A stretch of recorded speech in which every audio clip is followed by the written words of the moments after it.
Hello નમસ્કાર, કેમ છો મારા વાલા ગુજરાતી મિત્રો? આજનો વ્લોગ શરૂ થાય છે સવારના 8 વાગીને આપણા ખેતરમાં આવી ગયા છીએ. કેમ કે આપણે ભાઈ આજે નીંદવાનું છે. કાલે તો આખો દિવસ વરસાદ ચાલુ હતો, તમે વ્લોગમાં કન્ટિન્યુ જોયું જ હશે કે ભાઈ આપણે વરસાદ ચાલુ હતો અને આખો દિવસ પશુનું ને એવું આડું કામ કર્યું હતું. થોડીક વાર ગુવારમાં ખડ લીધું હતું, પણ હવે આજ મોસમ ખૂબ જ સારું છે, થોડો ઘણો તડકો પણ નીકળી ગયો છે.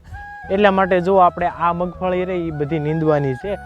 એમ તો આપણે હવે થોડીક જ બાકી છે, 10-12 સા આ બાજુની સાઈડ, બાકી ઓલી બાજુની સાઈડ જે થાંભલાની ઓલી બાજુ વળામણ કરેલું છે એ બાજુ થોડુંક નીંદવાનું છે.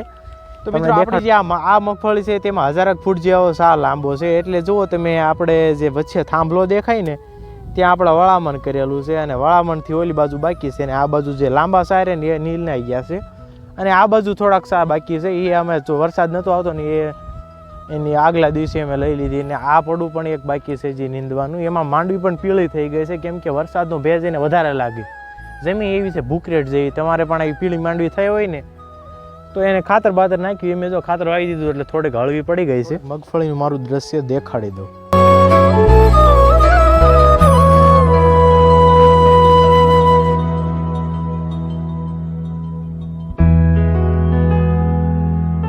માતાજી હંધાઈને અટાણે અમે પડામાં આવી ગયા છે. થોડીક જ માંડવી નીંદવાની છે. આ વળામણ પછી ઓલબાજુનું વળામણ નીંદવાનું છે.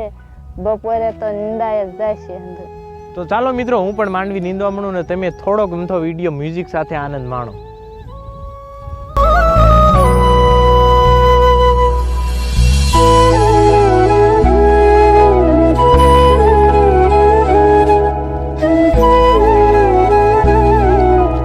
મિત્રો વાગી રહ્યા છે સવારના 10 અને અત્યારે જો અમે બે સા ઉતરીને પાછા શેઠે આપણે વળામણ આવી ગયા છે. અને અત્યારે તમે જો બહુ લાંબો સા છે ને, એટલે લગભગ 1 કલાકે 2 સા ઉતરી, અડધી કલાકે 1 સા ઉતરવી ને એટલો બધો સા લાંબો છે. ને ખડ તો બહુ જાજુ લેવા માંડ્યા છે ને. જો આ પાણી છે અત્યારે ભરીને લાવ્યા હતા, પાણી પીઓ.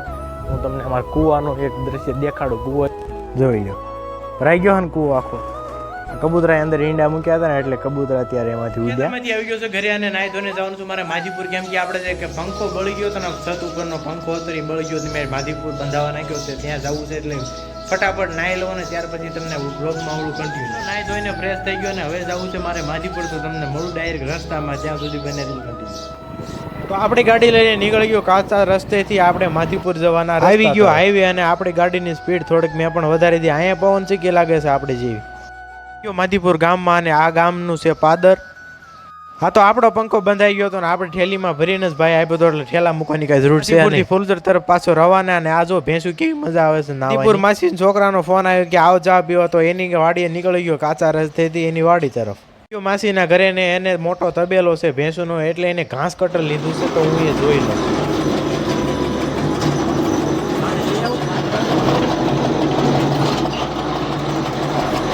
ના ઘરેથી પાછો થઈ ગયો રવાના આપણા ઘરે. કેમ કે ચડી ગયા હતા બપોરે અને ઘરેથી ફોન આવતો કે હાલો જમવાનું થઈ ગયું છે તૈયાર.